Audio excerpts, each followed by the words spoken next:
Hi, this is Chris Howard, host of Plugged In with Chris Howard. BetOnline is the world's most trusted betting platform and your number one source for all your sports betting action. BetOnline has more ways to stay in on the action with the latest odds, news, scores, even live in-game betting while the games are being played. With the largest selection of odds on everything from Major League Baseball, NHL, and UFC, and professional golf, BetOnline remains the number one source for all your sports wagering info. In between games, head over to the BetOnline's casino with all the top Vegas-style games, including poker and live casino. BetOnline, the game starts here. The year is 1994. A few friends from school are sleeping over. Or maybe it's family movie night. Or maybe your dad wants you to leave him alone while your mom goes out to play bunco. Whatever the reason, you're about to share in an experience so woven into the tapestry of your childhood. Years later, the mere mention will draw a smile across your face. When you scan the aisles for what feels like hours, you aren't aware that the rise of this chain success corresponds with the lifespan of an entire industry, that this American staple will soon be a cautionary tale of how to run a billion-dollar business into the ground. And when you're grown, maybe with kids of your own, this will be one of many obsolete rituals they'll never know. But for you, the memories you've made in these four walls will echo in your mind forever, perhaps made even sweeter by their ephemerality. As Robert Frost once said, nothing gold can stay. Or in this case, gold and blue. And that's why this week's On Brand is on Blockbuster. You're all jazzed up, nearly having a cow. You want your favorite show and it's on right now. It's on Brand. Welcome to On Brand with Jon and Marisa. I'm Jon. I'm Marisa. Marisa. Okay, so for people, maybe this is your first episode listening to us. Each of us doesn't find out what the brand is until the person reads the cold open. So I've just learned that we're doing Blockbuster. I try to see how quickly I can figure it out. I got completely derailed this time when you said the moms might be out playing bunco because I have no idea what that is. That's shocking. Bunco had its peak, I'd say, mid-90s as a very popular party game for moms, suburban moms. Just moms. Like, was it a chance for moms to be like it was, naughty? I think it was like the equivalent of a poker night for moms. And it definitely was like a sensation. So I'm shocked you've never heard of it. Maybe it didn't make its way to Cincinnati, but it definitely was like a craze. I mean, I guess in the 90s, I hadn't quite entered my mom knowledge yet. I feel like I probably know more about what moms are doing now than I did. So very fun brand. I can't wait to get into it. Even just hearing the name, like Blockbuster, doesn't it just like stir your soul? Like my like loins are like a tingle. My loins feel normal. But just me. I'm assuming they'll be tingling by the end of the night. Yeah, when you were reading it, like I figured out Blockbuster pretty early in the read because I'm super smart, and all these things started to like come into my head, like going into Blockbuster when I was a teenager, picking out a movie on a Friday night. Like, what are we going to do this weekend? Like, let's get the movies ready. There's a lot of nostalgia to this one. This So is a much. great brand to be doing on, I think it's Oscar week. Yes. And to me, I mean, the Oscars maybe had their heyday. I mean, certainly in the 90s was to me like peak Oscar time as well. Like that's when like all the best movies came out. I feel like the Oscars is maybe less of like a national holiday as it used to be. Right. There used to be like your friends would have, someone would always, in the friend group would always have an Oscar party. Everyone would bring like a fun snack. It was like, like a sports thing. You would pick your winners and have bets and everything. Yeah. So to me, this is kind of an homage to what I consider the peak of cinema, the mid-1990s. I love it. I think it's perfect. Yes. And so it's a nod to that, but lightly on the topic of movies. For any of those movie buffs who are really excited about Oscar season, we'll talk about lots of fun, warm, fuzzy movie memories also. I love it. And what I also love about it is I always try to come into the show with maybe just a little bit of banter, things, what's been going on in our lives the last week or whatever. So I was going to let you know that I'm into something new. Oh. But it's 90s related in a new way. Skateboarding.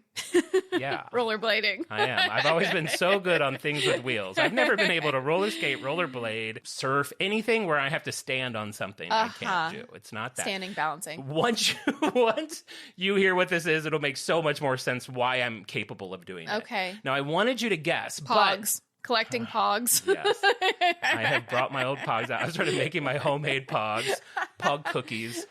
Nope, these are all great guesses. I have a couple clues, and the thing is, the clues are kind of visual, and we're working in an audio medium, so you may need to be the eyes of the listener for the first couple of clues. Great. Okay, so here's the first clue. I've lately been spending a lot of time doing this.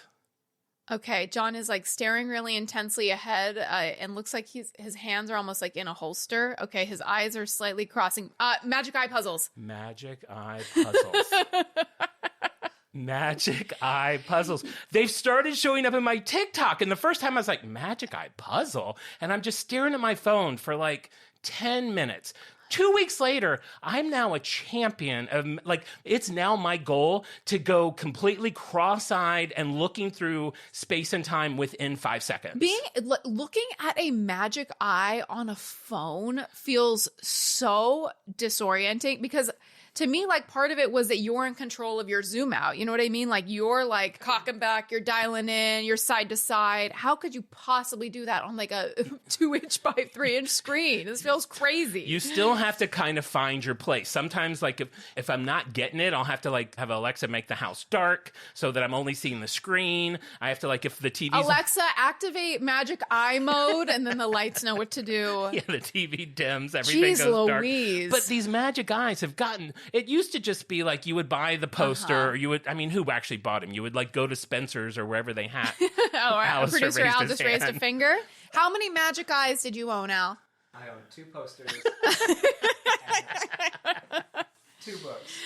Books. Oh my God. Oh my God. Well, the book makes sense. Like, okay, not to, you know, we're a clean show, but buying a magic eye poster to me is like buying like a porn magazine. Like it's fine, or even a porn poster, like a porn poster, like a sexy poster.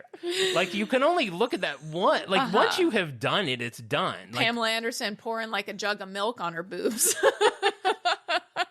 Sure, you get that one pic, but after you look at the magic eye, you're like, oh, it's a ship. Like, you know, how many times can you stare at that while you're sitting on the toilet? Well, what's crazy about these magic eyes, and now TikTok, I don't know what they're doing. If you remotely like something, it gives you, I mean, every third flick is a magic eye now. But like they've gotten, like they have movement now. Like it'll be like a dolphin jumping, you know, out of the ocean waves. I don't know if you ever see people get rickrolled. Like you'll do something and then it'll be like that Rick Astley song. One of the magic eyes was a Rickroll. I like freaking looked at this thing for like 2 minutes and then all of a sudden I was like, that's Rick Astley. I'm being Rickrolled. And I looked at the comments and I was like, I got to say, that's the most brilliant Rickrolling I've ever seen. Oh, my God. So I now not only spend time on TikTok, I spend a great deal of time on my bed in the dark with my eyes crossed. Magic eyes on TikTok. This feels, I don't know why, even more dystopian than ever. I feel like you're being like hypnotized or brainwashed. Like you're driven into like a stupor, like mouth agape, like drooling, staring at a magic eye. Whoever thought of it, hats off. Thank you. I'm sure I'll be bored with them in a month or two, but for right now, I said a couple of episodes ago, I think flash mobs are coming back. All these things from the past are very happily welcomed. If you're brought to tears by a magic eye, then we really need to call for help. Well, I might only because like your eyes, like there's something about it. There's some people that I think, and please let us know on Insta if you do these, if you're good at them, if you've never been able to, because I look at the comments and, you know, if I can't get it, I'll look at it to see what it is. If I do get it, I'll look at it to confirm. Now you're like active in the magic eye community? No, not that. I mean, a little. I started a magic eye subreddit. Oh, God. But some people will be like, are you guys lying? I don't see anything. So I do love that some people can't see them, but I go through this whole thing when I do them because sometimes I can't do them quickly and I'll be looking at it and it'll start to happen and like, it is kind of a magical feeling when you're like, okay, I'm about to go into that zone and then I get scared. I'm like, but what if I can't? And then it starts to go out of the zone. I'm like, no. And I force my crossed eyes to get back into it. It's a whole ride, baby. Wow. This is a real dance. Yeah. Did you ever get tricked by that internet thing, maybe the original Rickroll, where you're looking really intently at at a room and it's like, what's weird about this picture, and like 45 seconds pass and then like a big scary face pops up? I hate Those are on TikTok as well. There was one like iconic one. I'm sure like if you were on the computer in 1998, you definitely saw this. It was like I could probably like sketch this witch's face from memory. Yeah. So scary. And I like you're at on the computer at like 2 a.m. with your friends and you're screaming your head off. It's Right. so scary. It was like early internet too, so Yes. you hadn't been like jaded by everything at this point. It was still very new and novel. I thought a woman was in the computer. I mean, we all did. I thought that's how internet worked. When you heard those,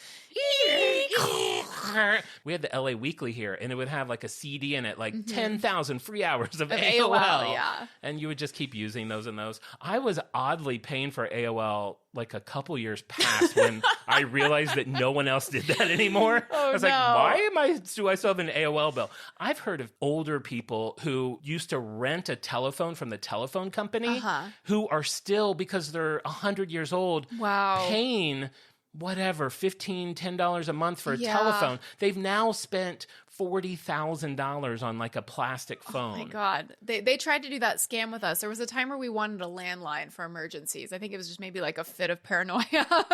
Needed a landline. And they were like, you can only get a landline if you agree to rent a phone for $14.99 a month. And I was like, I can't commit to borrowing a phone. I mean, you could buy a phone at Target for like $9.99 for the last 30 years. I honestly don't even know if they still sell phones. The feeling of twirling a cord while you chat on the phone. Okay. Remember twirling a cord? Because, it's so weird that you say that, because on Hoda and Jenna, two of our idols. I think we're kind of a Hoda and Jenna type. Yeah, I'm Hoda, you're Jenna. Okay, yeah, I'll take that. Oh, I'm Hoda. Hoda's great. We love she Hoda. is great. I love Hoda. They actually talked about this exact thing this week. They were saying things that like, what's the current generation? Gen Alpha is the youngest. Gen Alphas Gen are Z, in. yeah. Landlines is one of them. Like vinyl records, and they want all this stuff that we used to have. Cute. And one of them said, remember when you were just laying in bed twirling the cord? And Jenna was like, but did you ever actually twirl the cord? I feel like that's like a vision of nostalgia that didn't really exist. Oh, we were twirling the cord because that cord, it got tangled. It was really hard to untangle. I bet Al took a lot of satisfaction. Were you your designated household's a phone cord detangler? You were the That's why when I first met you, you were like, I'm the detangler.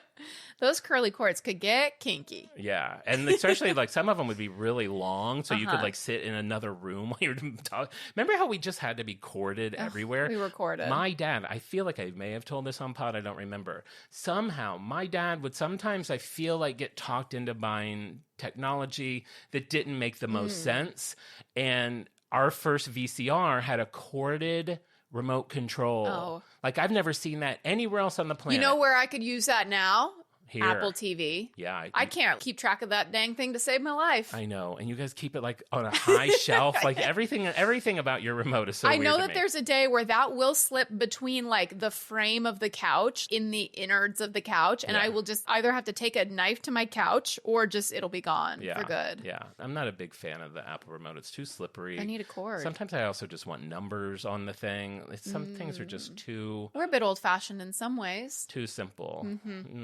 Okay, so I am going to tease. I have a new segment that we're going to do later at the end. Don't forget an Easter egg in this episode. Oh, People get really disappointed when you don't do Easter eggs. I have a lot more respect for Taylor Swift now. I mean, because she does so many Easter eggs, but then she also has a team. Yeah, I have Alistair yelling at me that I slouch too much, and you making fun of me for everything I do.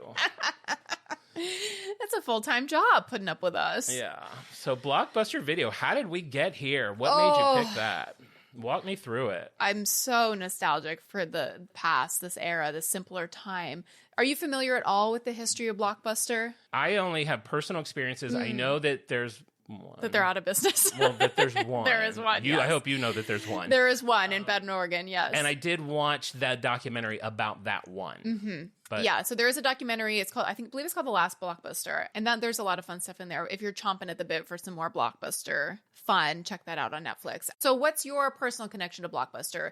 Do you have fond memories of strolling those aisles? You know, when I was in late high school, I worked at a music store, and there was a Blockbuster close to that music store. And I do think of it as kind of like more of a hang out with friends than I do with my family. But it was like a Friday night thing. Like, let's go to Blockbuster. Let's figure out what we're going to watch. You would stroll the aisles. I think our Blockbuster, and maybe they all did, had like an employees pick thing. Like, we were always like usually looking for kind of weirder things than the mainstream. But yeah, like it was just a fun Friday night thing to grab a movie, get some food, and watch a video with your friends. Yeah, that is kind of that's a familiar feeling walking through a Blockbuster. I feel like it took so long to pick a movie. And if you're there with a sibling where it's like you each get to, maybe you have to agree on one or you each get to pick one. Also, it was kind of a contained environment where you could maybe slip away from your parents and kind of like peek around a little bit on your own. You know, you're not being like so closely supervised in a Blockbuster. It's like a pretty safe place to just kind of peek around. And I remember there were some titles that were very, not provocative, maybe a little adult, like lightly adult or lightly scary. I remember like a movie cover that had a girl's back and her hair was braided into a noose. Oh my gosh. I feel like it was maybe April Fool's Day was maybe the cover. And maybe like she had like a knife behind her back. There was like a lot of things like that, like looked a little eerie, a little spooky. And I was kind of a spooky leaning kid. Well, they had to kind of rely on, it's like video games. Like they had to rely on one image, maybe a couple more on the back to really get you to put your money down for that movie. And here's a little early fun fact before you get into it. Blockbuster was the first store to display the titles with the cover out. Typically, they'd be like on a bookshelf, and they wanted to have a lot of copies of each title, and they wanted to put them cover out so you could really like take your time kind of soaking it all in. And I remember if like a hot movie finally came to video, they would get like a whole like wall of them. Oh yeah, there'd be like 30 copies of Ace Ventura 2. You know, the other thing that I'm kind of thinking of now, it's also one of the first places that you get a hard ID card. So it's like one of your first pieces of like, I am somebody. Like, you don't know who I am. Here's my Blockbuster card. That's my full name. I matter, yeah. I matter. And it also scared me a little bit because they were so ruly about rewinding tapes. And it would say like if you lost a tape, like if you lost Ace Ventura 2, it was $194. Like it was like the most expensive thing that you've ever seen. Well, and if you're a kid and you like don't have any money, that's a pretty legit threat. I think I was as scared of those as I was the Columbia Picture Record Club. Like I just never would do them because I was like, even as a kid, I was like, there's something wrong with this. Like, would that say like you could get like 50 CDs for a penny or something? But then you're obligated to buy like 12 at retail price, and retail price was like $50 per record or whatever. So funny. What a scam! A scam that like preyed on children, who I'm guessing like you could just like tear this little piece out of a magazine and like write your address on it, slip it in the mail, and then like 50 CDs show up on your doorstep and you get like a bill for like $1,200. Your parents are like, what happened? We have to sell the house. Sell the house. Yeah. Didn't you crunch the numbers, John? That's a bad deal. And I just have my headphones on listening to Michael Jackson. I don't know how this happened, but it's great. Would you like to dig into Blockbuster? I would love to. How did it start? Who was like, you know what? I have a lot of videos. Maybe I could make $1 billion doing this. A man wheeling a wheelbarrow full of tapes. I love that I know that they're going to do well, and I love that I know that they're going to fail. And I kind of know part of the reason they fail, but it's like incredible to me when a brand can become so successful, so white hot, so fast, take over an entire category, and then just plummet. Well, grab a bucket of popcorn good. And settle in for the ride. So the story of Blockbuster begins in 1978 with a man named David Cook. So Cook has a computer software company in Dallas, Texas, and it was like for oil companies, and the oil business wasn't doing very well, so he kind of felt like he needed to get out. His business was failing. His wife, Sandy, again, with the wife. Always a woman behind the man that doesn't get enough credit. Don't you feel she's just like in the kitchen stirring like a bowl of cake batter, and she's just like, you know what you should do? You should get into the video business. So Cook started studying the industry. So something to realize at the time is where we're at with tapes. So we'll say 1978 or just late 70s in general. The original VCR sold for around $1,200. Good Lord. For today's numbers, inflation station is $6,000. So if you wanted to buy a VCR in 1978, it cost $6,000. And there's like 7 movies you can watch. Well, Star Wars, Jaws, and that's it. Which, by the way, if anybody has any of those old 70s, 80s Oscar-y kind of movies, like big Star Wars kind of movies like that, they're worth a lot of money, VHS tapes. Especially if they're unopened, yes. If they're still wrapped. Fun fact about me, I have the Star Wars trilogy on VHS signed by James Earl Jones, who played Darth Vader. Oh My God, that's thousands. What I love about James Earl Jones, I got his autograph twice. Both times he writes James Earl Jones and in parentheses writes voice of Darth Vader, as if we don't know. It's so cute. That is really cute. Yeah. In case you forget. In case you forget, I was the voice of Darth Vader. That's hilarious. So, as I said, the VCR would be around $6,000, and a VH tape would have been around $100, or by today's dollars, around $500. Good Lord. So your VCR is $6,000, each tape is $500, the equivalent. So not only was there a demand to rent videos, but there's a growing demand to rent VCRs. Who can afford this? Like, who can afford to have like a vast collection of tapes, let alone a VCR? And this is coming off the heels. I mean, we don't have to get into it because I don't know anything about it. Laser discs. Like, it's another one of those things, like, I've invested all my money in laser discs. Like, oh, here's a new technology. Now I have to do all that again. And you don't know which is going to be the thing to take off. Yeah. Like, even DVDs, I feel like people spent maybe we've talked about this on the pod before. People spent so much money on their DVD collections and now completely obsolete. When I was able to buy the complete Sex in the City for $149 at Best Buy on DVD, I saw that ad and literally flew from my house to Best Buy. I was like, I will never find a deal better than this in my life. How about $9.99 a month? You can watch everything that HBO has ever created. I know. Unbelievable. I know. So there's a growing market now for video rental. So Cook decides to buy a video store franchise in Dallas called Video Works. So he gets like a standalone store, this like existing franchise, Video Works. He does that for a few years. He wants to decorate the store blue and yellow. Video Works says no. And he says, I'm leaving the franchise. Wow. Why blue and yellow? It's got to be because of a sports team. I don't know. I couldn't find any reason for the blue and yellow. This is just another, like, there's so many pieces of the Blockbuster history that are so bizarre. And this is just another one of them. Blue and yellow. My theory is when a guy is very strong on colors, it's usually a sports team. You're probably right. But to, like, quit your job, I mean, Good for him. I doubt his wife supported that decision. I have a feeling this company is going to do well and never fail. Time will tell. The new NBA and MLB season is in full swing, and BetOnline has you covered with the best odds and biggest promotions and live in-game betting on all your favorite teams. Head to BetOnline today to stay updated on all the action. BetOnline, the game starts here. So now it's 1985. He says, you know what? You won't let me do blue and yellow. I'm going to make my own rival store in Dallas, Texas, and it will be the first Blockbuster video. So he has an inventory of 8,000 VHS tapes and 2,000 beta tapes. And because he was a software developer, he was able to kind of create this ingenious categorizing software, which like no other video store used. So he was able to have this like incredible inventory. It was just so well organized, really well managed, really well run. Great name, by the way. I mean, incredible name. Tells you everything you need to know just in the name. For sure. And at this time, the cost of tapes and VCRs, they're going down a little bit. So by now, VHS tapes are around $70 Oh, good. and around $200 today. Perfect. So he opened his store and it cost about $800,000 for him to like create his first Blockbuster. And after some initial success, he opened 3 within a year and started franchising the company. So obviously this was like... And what year was this? This is 1985. Okay. So he opened 3 more. He opened a giant like warehouse distribution center office. Business is absolutely booming. He's starting to buy up other like smaller franchises or independent mom and pop video stores. Okay, let me stop you right there because that's what I don't love about a thing like this is when a new category brand comes in, like a Walmart or whatever, and that exact reason. We had a Blockbuster out. I don't know if you lived over here at the time, but we had a Blockbuster that opened up down by Trader Joe's.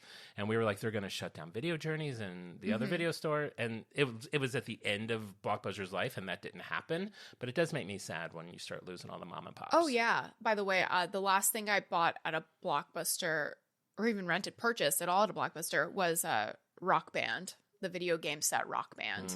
That makes sense. Which I'm really bummed doesn't exist anymore because it was super fun. Just takes up a buttload of space.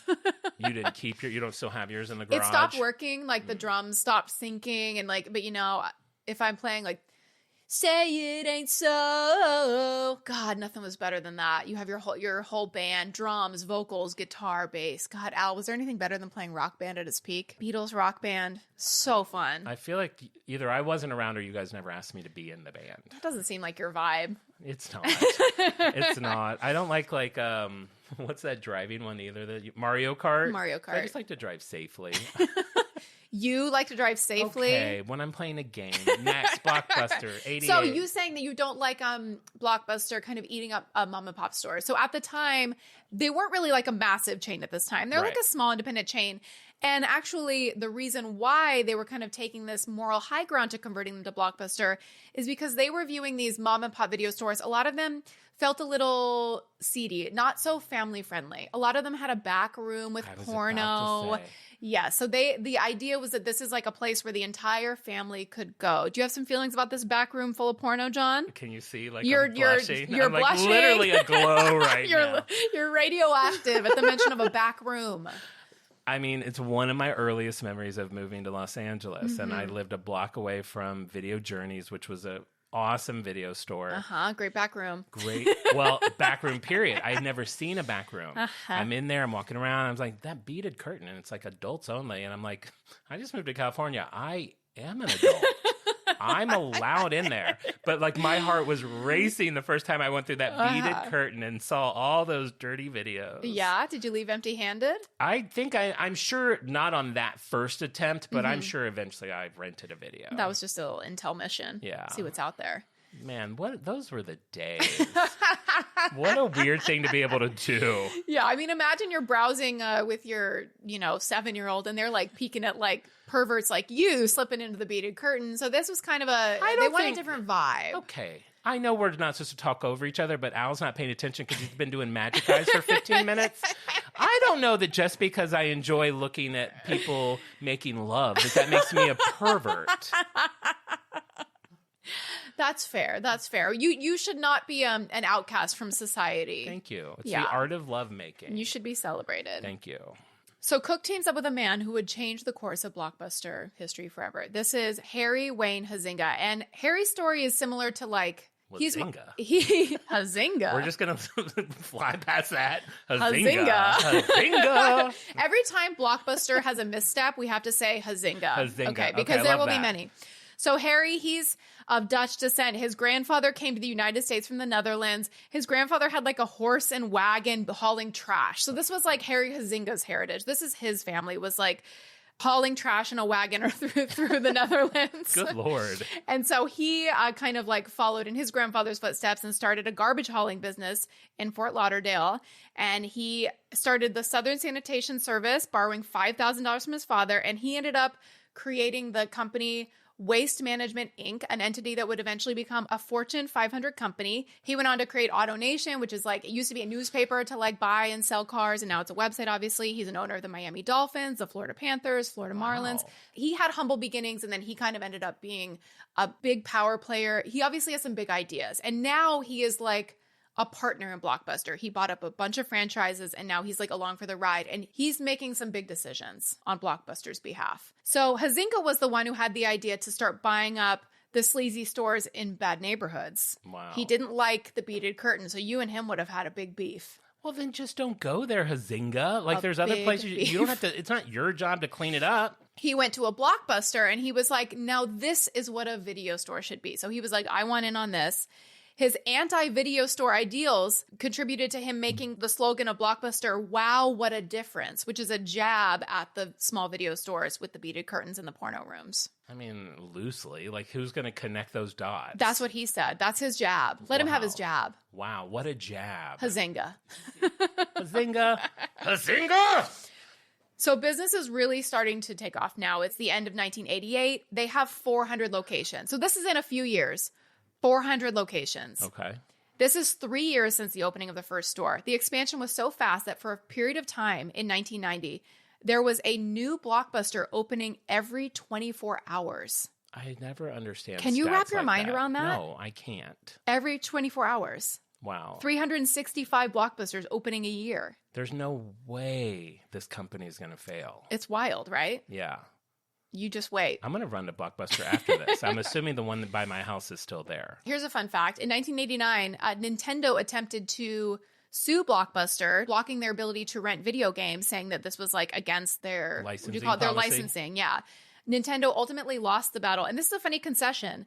Their concession was that you couldn't put the manual for the video game in the box. Why? I don't know. That was like part of maybe their property that wouldn't be licensed. You could rent the game, but you could not rent the manual. And I remember as a kid being like, why don't these have manuals in them? I don't know how to play Aladdin. Yeah, I guess I don't really understand the logistics of how licensing works with the production companies or whatever. Yeah, studios. they basically just like split a percentage of the licensing. It seems like a natural fit for Nintendo. Why don't they just do it the way the movies did it? They wanted people to buy the games. Yeah. Video games are expensive too. So now it's 1994. And 1994 is when Blockbuster goes bananas. I mean, we're already a store a day. How could it get crazier? Well, they're basically trying to be everything to everyone all at once. There's no market that they're not expanding into. They have their own in-house magazine. Do you remember the Blockbuster magazine? I don't. Do you remember the Blockbuster award show? I do not. They had an award show that was like aired around the same time as the Academy Awards, and they gave out like a Blockbuster award. It's wild. Was it called a Blocky? It was not called a Blocky. That's a good brand aid for them. We should give them a call. We should call them. They're buying up music stores and trying to acquire, like, have more of like a music section. Getting too big for their britches. They're expanding overseas. They opened a business called Blockbuster Block Party, which was an adult entertainment complex with like arcade, virtual reality, indoor amusement park. I thought it was going to be like dirty movies. I'm like, they've gone full circle now. You think they were opening a porno theater? Well, I don't know. I heard adult, so I immediately thought that. It was like basically equivalent of like a Dave and Buster's, Right. but like even bigger, even crazier. They put $100 million into Discovery Zone. Do you know what Discovery Zone is? Do you remember that in the 90s? I remember the name. It was like an indoor play space for kids, like kind of like an indoor Jungle Jimmy kind of arcade place. Why is Blockbuster buying Discovery Zone? Stick to what you know. 2 years later, Discovery Zone filed for bankruptcy. One remains in Cincinnati. Oh, there's still one there? There's one left. It's in Cincinnati, John's hometown. I wonder if that's where I went with my niece, Janie. You've been to the one remaining Discovery Zone? We went to Janie. Are you Janie? there? Janie? A couple years ago when I was home for Christmas, we went to like this. I think I feel like what else would that have been? I'll find out, but I Okay. think I've been to Discovery Zone. Janie- I'll text her while we're on the. Yeah, send her a text. Wayne Huizenga also wanted to build a gigantic 2,400-acre theme park in Florida. What? That was like an amusement park, football fields, hockey rinks, baseball studios. What are they called? Baseball studios. No wonder they failed. Baseball studios, a water Fields. park. Huizenga. Huizengas. He's going to sell Huizenga dogs. So bizarre. So he had these big plans to open this amusement park. And this happened to be the same year that Viacom acquired Blockbuster for $8.4 billion. At this point, Blockbuster had already put $53 million into the theme park. And then when Viacom bought Blockbuster, they were like, no, we're not making a theme park. Like, why God. would we do that? So Right. they scrapped the whole thing. Blockbuster was already in the hole, $53 million. Oh my God. So they've only been around for what? What year is this? This is like 10 years, yeah. So 95. They've gone like, wow. Yeah, it's pretty insane. how Fast and Furious. Fast and Furious. Yeah, definitely a Huizenga move. 1996.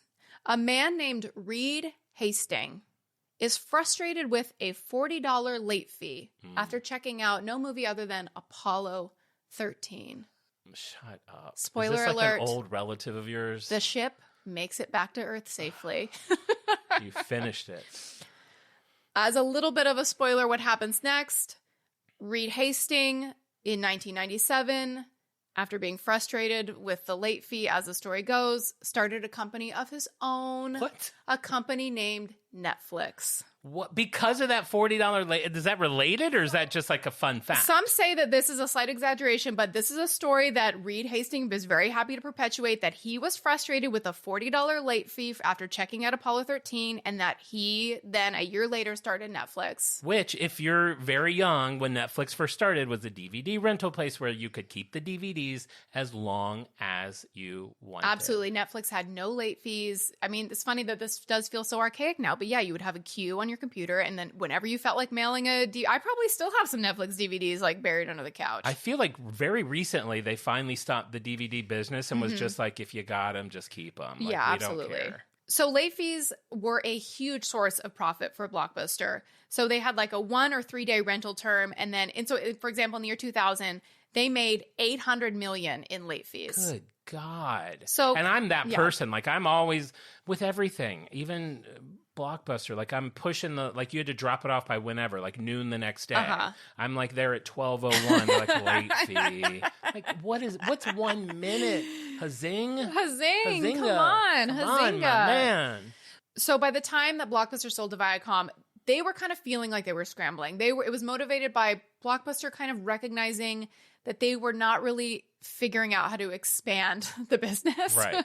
Clearly, like what else could they try to buy? It just seems like so. Imagine if you were in that meeting, you'd be like, maybe we don't try to have a water park. Aren't we a video store? What are we doing?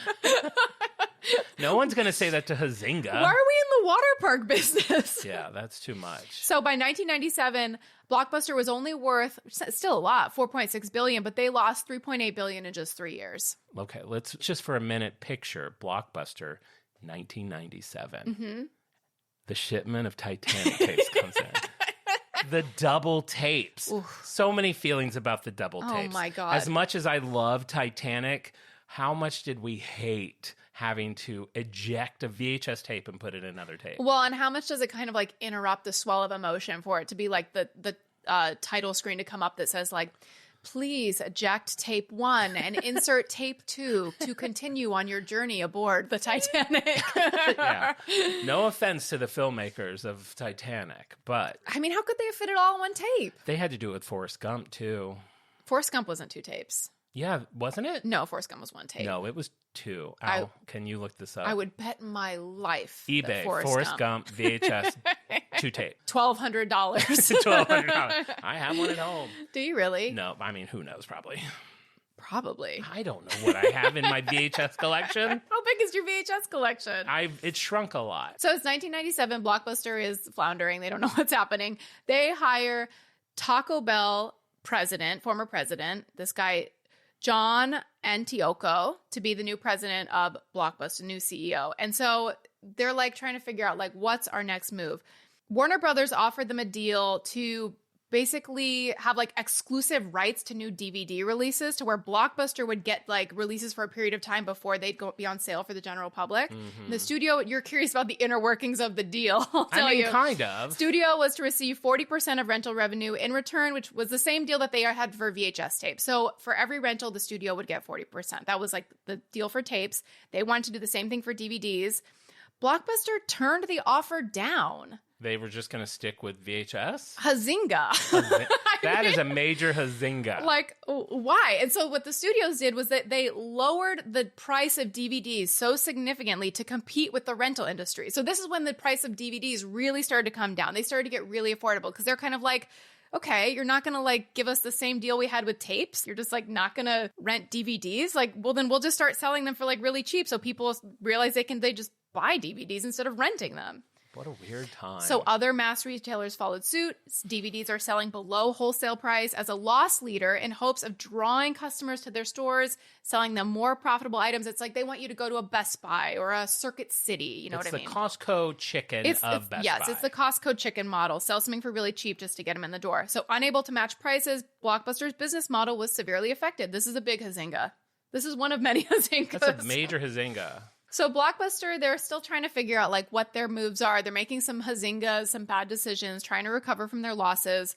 The mid-2000s, they partnered with Enron. Enron later filed for bankruptcy later that year. Huizenga. Huizenga. I know. What are we doing? Also in 2000, so Netflix was not doing well. By the year 2000, Netflix had lost $11.1 million. Wow. Like in its first year when it was up and running. Netflix approached Hollywood Video and Blockbuster to see if they were interested in buying Netflix. Right. So Netflix could have potentially been bought by Blockbuster.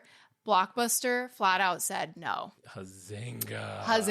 That is the ultimate Huizenga. They could have bought Netflix for $50 million, which is $81 million as of 2022 was the last time that was recorded. But yeah, so it was $50 million. It's not nothing, but they're making $800 million, didn't you say? Yes, in late fees. I mean, they got the cash. That might be the biggest Huizenga of all. 100% the biggest Huizenga I've heard in my life. So after this, it feels like it's just like scraping together crumbs to try to like make something happen. They're just acquiring like little chains and like smaller regions and like overseas trying to make stuff happen. They rolled out a Game Rush in-store concept that would have like video game sales. They're throwing a lot of darts on the wall, man. They still keep expanding though. So at its peak, store number wise in 2004, Blockbuster had more than 9,000 stores worldwide. Wow. That's a lot. So in December of 2004, they announced their intentions to pursue a hostile takeover of Hollywood Video. How dare they? I remember seeing Hollywood Videos. I don't think I ever went to one, or I have no connection to Hollywood Video. I don't either. I have more nostalgia, warm feelings for Blockbuster, but I can't say that I'm really in their corner with how many Huizengas they're pulling at the moment. Hollywood Video refused to be taken over by Blockbuster. Instead, they agreed to a buyout from a smaller competitor that eventually went bankrupt. And I kind of like respect that they didn't like just get absorbed by Blockbuster. I feel like that would be like, it's just like letting the bad guy eat you up for parts. This pod's all about people like doing what they really believe in. Yeah. Like, you can't have blue and yellow, I'm out of here. You really can't do this. All right, well, then I'll start Netflix. The hills people are dying on. Yeah. Insane. At what cost? A lot of very motivated people. Good for them. Yeah, we support that. Yeah. In 2004 is when Blockbuster developed its own mail rental service to compete with Netflix and Redbox. What year is this? 2004. Okay. So in 2005, Blockbuster began a campaign promoting no more late fees. Do you remember this in 2005? Yeah, 20 years in, they're finally like, we're done with that. Well, it was controversial because the policy just actually charged users the full price of the movie after 8 days. So more than 40 states filed a lawsuit against the company for false advertising. Blockbuster later settled the suit by agreeing to refunds as well as promising to better explain the policy. So this is a Huizenga also. Huizenga. And then 2007, they started literally $1 billion campaign called Total Access as a strategy against Netflix. And this was through Blockbuster Online. You could rent a DVD online and then receive a new movie for free when you returned it to a store. So if you ordered a DVD in the mail, too much already. I mean, it's overthinking, right? It's too crazy. Much. I do what? I go to Olive Garden. I ask for King Kong. This is like returning your moldy bath mat to a Whole Foods. It's like, wait, what? Why am I in Whole Foods with this? Yeah, it's too much. Too much. Yeah, it feels like this is what happens when things get so big. They lose perspective on what it's actually like for the person living the life, interacting with the company. They're looking at the company from 1,000 feet above, and it's like, well, right. Okay, imagine the person. They're in their house. They get something in the mail. They have to go and drive to return. It's all hell. Surprisingly, it was a major success, but it cost the company. This is why it was a Huizenga. It cost the company $2 every time somebody got a movie for free. So they thought it would attract new subscribers. People would walk into a Blockbuster and be like, "Oh, I should rent 5 movies." It's not what happened. It was a complete failure. It was a complete bust. I gotta say, I am the person who companies definitely hate, because they will have a promotion like, get this free if you spend $1. I will do everything in my power to not spend more than $1 to get that free thing. It happened last week. What happened? Get a free Big Mac if you spend $1. So I bought a Big Mac. I added an extra patty to it, which was $1. Is it allowed to be a part of the thing that you're getting for free? It worked, yeah. You didn't have to order a patty a la carte and get it sat in a separate box? Just its own box. Yeah. No, they threw that. And you know what's funny, Marissa? What? You know what's funny? What? They threw 2 patties on it. It was a 4-patty Big Mac, because they're actually making those right now. Uh-huh. I got to tell you, I've personally made a 4-patty Big Mac on my own before. 4's too much. Uh-huh. 3's just right. Too much patty. So it was actually too much patty. Wait, they threw one in to be kind? I think they were just they're probably used to making these 4-patty things because it's a promo right now. I see. They're like, they didn't pay attention that I just wanted 1 patty. Lucky you. Yeah, Johnny Lucky 4 boy. packs. Now that is the opposite of a Huizenga. So next time you're at McDonald's, order the Johnny 4-packs. They'll know what you mean. They'll know exactly what you mean. So this deal was so bad, people literally got fired over it. They had to raise all these prices to try to recover. There was all this controversy because the guy who came up with the bad idea was left with a $25 million severance package. Wow, that always happens too. It's wild. Think Good of what you could Lord. do with $25 million. I'm thinking. Everybody just take a second. Just You're think driving everyone- or whatever, you're folding laundry. Just think about what you could do with $25 million. Wouldn't be doing this damn podcast, that's for sure. It's a lot of patties. It's a lot of patties. So now they're bringing in the former CEO of 7-Eleven, hoping he can save Good this Lord. sinking ship. So he introduced a new business strategy. He's like, let's enhance our existing stores. They acquire MovieLink for $6 million. They're like, we're going to get into streaming, an online video service. Oh, I guess Netflix wasn't in streaming at the time they were offering to sell. Yeah, DVDs, Right. yeah. So then Blockbuster's trying to move away from like DVDs in general. They're trying to like, okay, streaming. We got it. It's not water parks. It's not mailing in DVDs. It's not a Huizenga, I promise you. Streaming. Streaming. Did it work? No. Yeah, I was going to say, whatever company it was you said, I'd never heard of it. Yeah, of course not. MovieLink? Yeah, you know, like when you're scrolling like through all the streamers at the end of the day, you're like, okay, there's Netflix, there's MovieLink. MovieLink seems like something that would be on a, no offense if you're a PC user, I've only ever used Macs, but it would be like something that came with your PC. Oh, yeah. Like 1 free month of MovieLink? Yeah, 1 free month of MovieLink. That gets you half a movie. To sweeten the deal. Yeah. Blockbuster tried to buy Circuit City for $1 billion in 2008. I'm going to pass out. But Circuit City went bankrupt all on their own. They really did. 2008. Funny thing is, I have an abandoned Circuit City and Blockbuster in my hood. So I'm exhausted by Blockbuster. There's too many many companies within foibles. custom. That is why you end up taking your bath mat to Whole Foods, Yes. because it's like Whole Foods was bought by Amazon. I So know. there's a meeting that's like, hey, we can synergize and people can take all their crap to this place that we also own. And I hate Synergy. I just hate it. Synergy. I I just Synergy. miss like Sally's old candy shop. That's right. Sally's Old Candy Shop. One location, no delivery. And we may run out of candy by the end of the week, but we'll have more on Monday. And if you want it, you wait. You want it, you wait. You ask your mother. So the number of Blockbuster stores is just plummeting. 2010, they're closing 950 stores. They're trying to launch as many as 10,000 Blockbuster Express video rental kiosks. Give it up. We know I have never passed by a Blockbuster Express video rental kiosk. That's a spoiler that did not go well. I feel like I've actually seen a video of or maybe I'm just imagining it, of like America with little Blockbuster images of like it growing to like spreading and then slowly disappearing. Dying out, yeah. So on September 23rd, 2010, we'll finally be put out of our misery. This is like the old dog going behind the barn to get a shot in the head. Shoot her.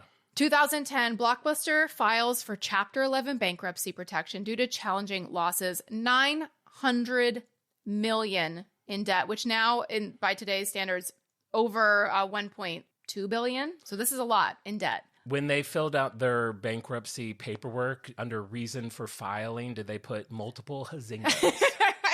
How many Huizengas? 0 to 1, 2 to 4, 5 to 10, 10 plus? 10 plus. I will confess maybe my stupidity. I don't understand how bankruptcy works. Neither do I. Neither do I. Because I used to hear it. I'm like, well, that store's gone. And then I'm like, wait a minute. wait, Like they're 2 years here? later, Kmart's still here. That is what is so weird. So maybe we'll try to understand it together. So they said they were filing for Chapter 11 due to strong competition from Netflix, Redbox, video on demand services.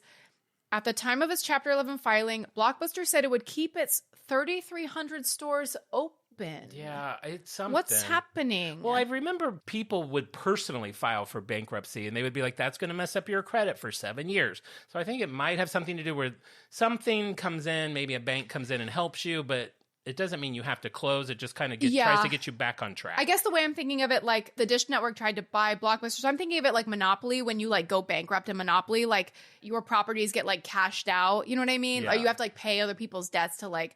So maybe another company, if it's going to acquire it, they have to pay off a percentage of that debt. And then it's owned by that company. If you know how bankruptcy works, comment below. Actually, I'm good not knowing. So this is what's strange. So they file for bankruptcy. They still like have a president. Like they got like a new CEO. in 2011. It's like, aren't you done? Aren't you dead? I think that does make sense. We now know filing for bankruptcy doesn't mean that it's going away. So whoever got them to the point of having to file for bankruptcy should move aside. We're bringing in new blood to try to get it back on Take track. their $200 million. Right. Take your giant severance. Enjoy the rest of your life. So you think that they'd be done, but in 2011, they announced Blockbuster and Dish Network were going to create Blockbuster Movie Pass. For $10 a month, you could have access to streaming and movies and games by mail. What is happening? Let it go. Give it up. Maybe I'll do that. I could do that. It was only available for subscribers of Dish Network's pay TV service and eventually folded. Know when to hold them, know when to fold them, know when to walk away, know when to run. Very good use of those lyrics. So, as we can guess that Blockbuster is declined to the point of becoming obsolete, one location still remains open. So this was one that all the stores had an option to remain open by paying a licensing fee to Dish. Dish that doesn't exist anymore. They just send a letter to like a. Well, Dish still exists. Oh, Dish they still do? exists. Yeah. So, but everybody basically like sold off their store. Like they wanted nothing to do with Blockbuster. But for a while, like 9 remained franchise owned, and then like 8 of those 9 had closed by 2018. And then eventually there's only one store that has still remained open to this day, and it is in Bend, Oregon. It is the last remaining Blockbuster in the world. It is a tourist destination. It has Blockbuster memorabilia. There's Russell Crowe film props that John Oliver had donated to the Alaska Blockbuster. They're now in the Bend, Oregon store. So it's kind of like a Planet Hollywood of sorts. Feels like an Insta destination. I would say I might get a good feeling walking into a Blockbuster. Yeah. If I'm ever in Bend, Oregon, I certainly won't not go. Yeah, I mean, I watched the movie. The movie was good. I won't tell you how it ends, but it was suspenseful. In August 2020, the location, the last Blockbuster, they had an Airbnb rental for a 1990s themed sleepover where you could like spend the night in the Blockbuster. Oh, that's fun. Which is kind of fun. And on March 23rd, and we mentioned this on pod, 2023, the Blockbuster webpage was reactivated with the message, "We are working on rewinding your movie." Since that initial website came online, it's been updated to say, in the meantime, check out what you can watch on Sling TV. So Blockbuster is still trying stuff. If I'm not, I could be crazy, and Alistair can look this up if he wants. I feel like in the last month, there were some like Funko Pops that were like Blockbuster branded that said like, please rewind or something. And I thought it might be related to something. I want nothing to do with the Funko Pop. I can't. It is what a perfect end to the Blockbuster story that your final hurrah is a line of Funko Pop. Yeah. Oh, and listen. If you like Funko Pops, we're not making fun of you. I actually have a specific one. I know that we happen to have a brand freak, Spencer, who I used to work with. Very lovely man. Ran into him at the Cure concert. He does collect Funko Pops. Okay. So I don't want to poo-poo that for him. Good on you for that. I just don't. How relieved are you that you don't collect Funko Pops? I collect enough other things that people would think are dumb. Like something that massive, I just couldn't do. Simpsons playsets in duplicate? For like 5 years, man. In duplicate. One to open and play with, one to leave mint in box. Yeah, I know what. If anybody's in the market for Homer's nuclear power plant cubicle. That was one of them. The nuclear power plant. You can buy either the one that is mint in box or the one that John played with. What was one of the most rare ones? Radioactive Homer. He glue in the dark. Oh, that's glue. fun. He glue in the dark. Past tense of glow is glue. He glowed. Glow. Glow Glows. doesn't sound right either. He just glows in the dark. He still does. I stand by glue. He glue in the dark. God bless him. Huizenga. Were there? So Alistair did confirm there are Blockbuster Funkos that come in like the little blister pack of a VHS tape. Yes, those are fun. Those are cute. You should get those, Spencer. We'll sign them. Yeah. What? We have nothing to do with them. We're resident experts now on Blockbuster. I will say that I could love a Funko Pop if there was an on-brand. Us with bobbly heads and those beady eyes. My giant head perfectly translates to a bobblehead. Just use the exact dimensions of what I have. It's like proportional to your body. Yeah. I love that. Yeah. Well, I'm exhausted. I'm sweating. I need a nap. That was like such a wild ride. I feel like I've been on a mechanical bull for 45 minutes. Get me off. I'm done. Get you off. Good Lord. What are we, behind a Circuit City? Let's go. Yeah, let's go into the curtained room. Yeah, usually like my arms are sweating right now. Usually that happens to me by the end of my episodes because I'm like, I feel like it's a marathon to try to get everything out I want. It doesn't usually happen when I'm listening to yours, but I do feel like, man, that was a blockbuster episode. It was a sweaty one. I'm burping and hiccuping. Good Lord, we're sweating and burping. We got to get out of here. Well, thank you very much. I learned a lot. This was a really perfect episode for Oscar week. So it's some fun facts to share while you're filling out your Oscar ballots or complaining about why Greta was not nominated.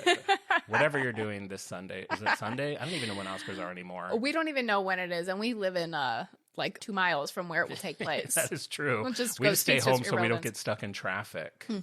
Well, like I said at the beginning of the show, I would like to bring a new segment to the pod. Ooh. You know we have brand aids. You know we have brand rants. You know we have brand news. Well, now I would like to introduce brand booze. Ooh, brand booze. Not a ghost. It's brand not, booze. No. It's not a ghost thing. Okay. Like a haunted brand chain restaurant. Oh. Like no, not a haunted.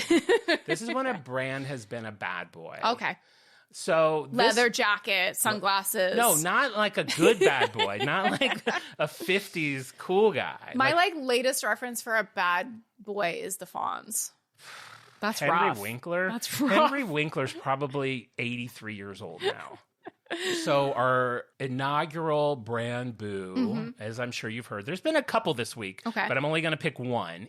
Kellogg's. Have you heard the controversy going on around Kellogg's? No, week? I haven't. Enlighten me. Okay. So you know this, Al knows this, everyone knows this. Right now, everyone's kind of strapped for cash. Yeah. Like things are expensive. We've got shrinkflation. You're getting less product. You're paying more. You can't go out to lunch anymore without it being like $16, $20, $25. You open your bag of chips, it's like one ruffle. Like one big chip.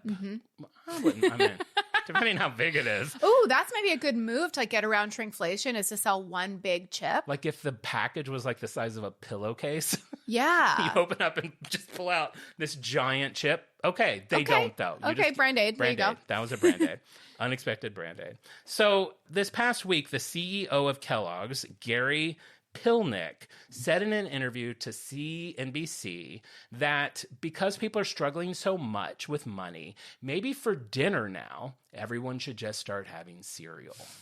Oh, boy. And the interviewee was even like, do you feel like that might not land well? And he's like, actually, we've already been looking into it. It's landing very well. Wow. And he's like, and if I benefit from people eating cereal, you know, that's a little added bonus, but certainly not why I'm suggesting it. Yeah, they had like a whole ad for it. And in the ad, they say, give chicken the night off.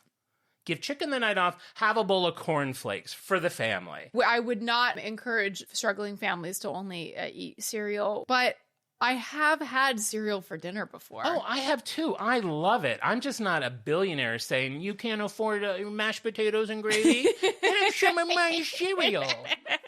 But yeah, I do. I mean, listen, you know me, I cannot buy cereal sometimes because I go through phases.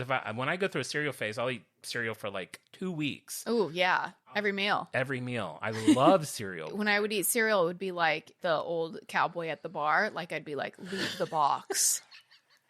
And I just like refill. You know what I mean? And you look at the serving size on that label and it's like 3/4 of a cup. I'm like, make it a cup and a half times 4. Yeah, 3/4 of a cup. Come on. I love that. And then he's like, haha, and laughs and starts to take the box. And you're like, I said, leave the box. Well, we're all leaving the boxes behind Kellogg's. I love it. So Brand boo. Brand boo. Boo. There's No, nothing not a scarier than corporate greed. That's good. I'm going to turn that into the theme song. Michael Cassidy, we're going to need your assistance. There you go. Soon. Well, a very fun show. You know, I hope everyone got some warm tingles thinking about their Blockbuster days of yore. Mm-hmm. Maybe if you're starting a video rental business, you learned a few tips of what not to do. Yeah. No Huizengas for you, hopefully. No Huizengas, no water parks, no Jubilees, no whatever. Just stay in your lane, focus on your product. And we'll support you. And we'll support you. You'll do great. Oh my God. What? I don't know if this would ever happen. What? Wow, I just had like a flash of like the future. Can you imagine how cool it would be if a brand freak right now was in the middle of like creating like a company or a brand, and then we end up doing a show on that brand? Wow. I would literally die. If any of you are working on a company, figure it out and make it huge, and then we'll do it. So we can cover it? Yeah, so we can cover it. We definitely will be doing this pod long enough for a company to be inceptioned and prototyped, market tested, hitting the shelves. File for bankruptcy. Shark Tank, Barbara. Oh, Barbara. Do you really want her? They're Who all... do we want, Lori? I love Okay, Lori. Queen of QVC. We're on QVC. Scrub Great. Daddy? I mean, look. Come on, you could do a lot Find worse. a foam, guys. Get out there and find a foam. Like we're devolving into madness. We have the Blockbuster sweats. If you like the show, please subscribe, rate, and review. Give us a lovely compliment on Apple Podcasts. We love to hear from you. If you have any brands you want us to talk about, maybe we'll cover it. We did our Brand Freak fan episode on HEB last week. We would love to do more of your favorite brands. Send us a message on Instagram. Check out our Instagram for clips of the show. We're like supplemental little pics and additional content at On Brand the Pod. And we'll be back next week with an all-new episode of On Brand. And as I always like to say, we may go off topic, but we'll always be on brand. Oh, man, that's good. Bye.